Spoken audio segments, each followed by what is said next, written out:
I'm Connor, and I'm doing my ecology project over a forest. Woo, go forest. Alright, so for competition, we have birds that'll compete with other birds for trees to nest in, food to eat, you know, all the good stuff birds eat and do. Now for predators, we have coyotes, foxes, hawks, maybe an eagle, probably not, but, you know, all the bigger predators that'll come down, eat rodents like rabbits, mice, insects, all those good little things. Now we have also for parasites. The biggest one will be a tick that'll attack you, well, not necessarily attack you, but crawl on top of you, bite you, start sucking your blood out, and try and kill you. Herbivores, like I said, the biggest ones will probably just be rabbits and squirrels, which sadly there are none, because I'm probably here, but, you know, they're there.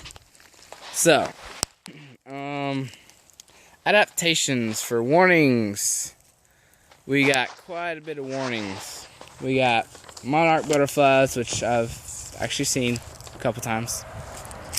Basically, their bright colors will tell predators, I taste like crap, don't eat me. And Batesian mimicry, not really any down here. I don't know of an animal that would try to bait someone to it. I don't know. I personally don't know any, but, you know.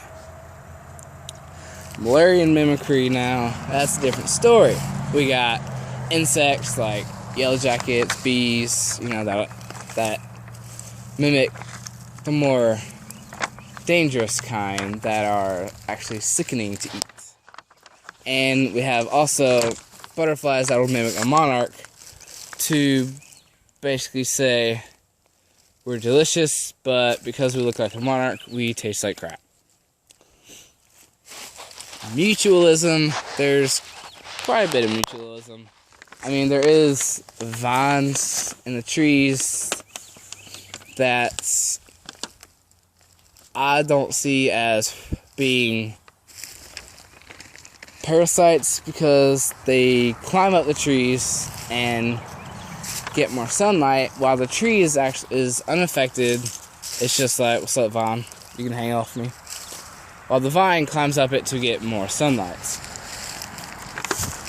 Now, for my two organisms that I will be discussing, one of them is a worm, which I have gloriously prepared. We have a nice little worm. Kind of dark. Sorry. Shade. Yeah, there it is. Alright, so now this nice little worm, it has a niche of basically eat dead stuff and poop it out as fertilizer. And basically, there's a lot of things that'll eat it. We've got birds, maybe small rodents, and maybe, if provoked, I guess, a bigger organism that eats a small one that has it in its mouth. And what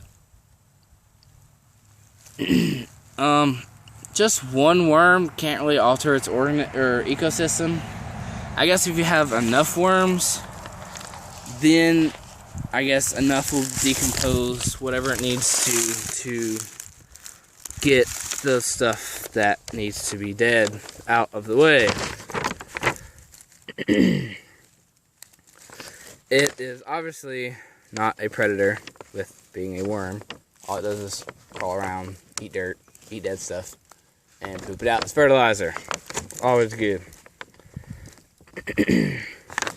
Now, its interaction with other species is actually probably quite common. Now, probably not the way we would want to interact. Basically, it crawls, comes up to the ground, and gets eaten. It's about the only way it interacts. It does interact with other worms by decomposing dead stuff altogether. But basically, not much. Now, for my second organism, I will be discussing my next organism will be a squirrel. Sorry I can't find anyone right now, but there is what is called, or I call, a squirrel nest way up in there. Basically, it's a pile of leaves inside of a tree. So if you've ever seen one of those, it's actually a squirrel nest. And squirrels actually live in those and not on the ground. But basically, for a squirrel, its niche is to pick up nuts. It is very nutty. It likes nuts. And basically get nuts away. And it actually reduces competition inside of a forest somewhat by replacing or getting rid of the nuts to allow the current plants to grow bigger without having a bunch of smaller, idiotic freshman type plants. Now, what eats it is kind of a lot of things. If you say, like, a squirrel jumps up into a tree and a hawk could see it and swoop down, grab it, and carry it off. Now, personally, I eat squirrels, so they actually taste really good. So I guess that could be one of its predators. But you also have, I guess, whenever it would be on the ground, if it's on the ground at night, a coyote could come by, swoop it up, chew its face off, all that good stuff. What it eats is pretty self-explanatory. It's a nut lover. It eats lots of nuts.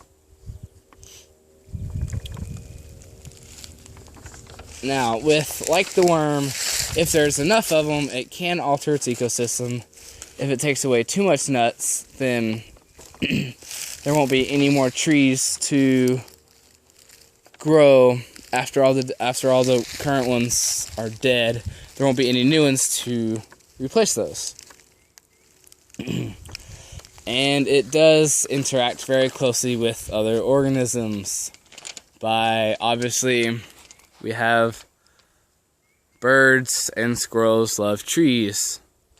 There's another squirrel nest. Where is that? There it is. Oh, it's being blocked. Alright, right there. There's another squirrel nest. Basically, a squirrel and a bird will compete for tree space. And also, some birds do eat nuts, so not much, not the acorns that we know, but kind of the smaller nuts. They both eat those, and they both will compete for those to eat those nuts. So, there we have it. We have a forest with worms and squirrels. Sorry, I couldn't get a squirrel. They all ran away from me. Sorry. But there it is, and that is my